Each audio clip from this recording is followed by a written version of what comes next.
పేరు ఊరు లేని తెలంగాణ ఒక ఎమ్మెల్యే ఆరమూరు ఆయన మాటలు వింటుంటే పిచ్చి పిచ్చిగా వాగాడు. హిందువులందరూ పిల్లలు కనండి, హిందువులకి కుటుంబ నియంత్రణ ఉండకూడదు అంటే అర్థమేంటి? ముస్లింలకి క్రిస్టియన్స్ కి కుటుంబ నియంత్రణ ఉండాలి. నోరిప్పితే హిందూ క్రిస్టియన్, హిందూ ముస్లిం మధ్య గొడవ పెట్టడం తప్ప ఇంకొక పని లేదు వీళ్ళకి. ఇంకా పిల్లల కంటే వీళ్ళు ఉద్యోగాలు ఇస్తారా? మోదీ గారు సంవత్సరానికి 2 కోట్ల ఉద్యోగాలు ఇస్తారని 20 కోట్లు కాదు కదా, ఉన్న 20 కోట్ల ఉద్యోగాలు పోయాయి. మరి కొత్త వాళ్ళ పిల్లల కంటే వీళ్ళు ఉద్యోగాలు ఎప్పుడు ఇస్తారు? తిండి ఎలా పెడతారు? ఉచిత విద్యా వైద్యం ఎక్కడిస్తారు? వీళ్ళు గొడవలు పెట్టడం తప్ప ఇంకో పని లేదా?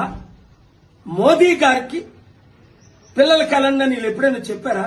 అది ఆయన ఇష్టం. ఆయన పెళ్ళైనప్పటికీ భార్యను విడిచిపెట్టి ఒక యోగి అవుదాం అనుకుని RSS లో చేరారు. అది ఆయన ఇష్టం. అది మనం ఎలా ప్రశ్నిస్తాం?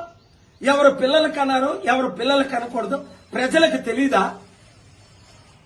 ప్రతి హిందూ గమనించండి, ప్రతి ముస్లిం క్రిస్టియన్ గమనించండి. ఇప్పుడే గాని బీజేపీని చిత్తుగా మనం అందరం ఏకమై ఓడించకపోతే ఇండియా రష్యా లాగా, వెనజువేలా లాగా, నైజీరియా లాగా, జింబాబ్వే లాగా, శ్రీలంక లాగా తయారవుద్ది. ఆర్థిక పరిస్థితి సర్వనాశనం అయిపోయింది.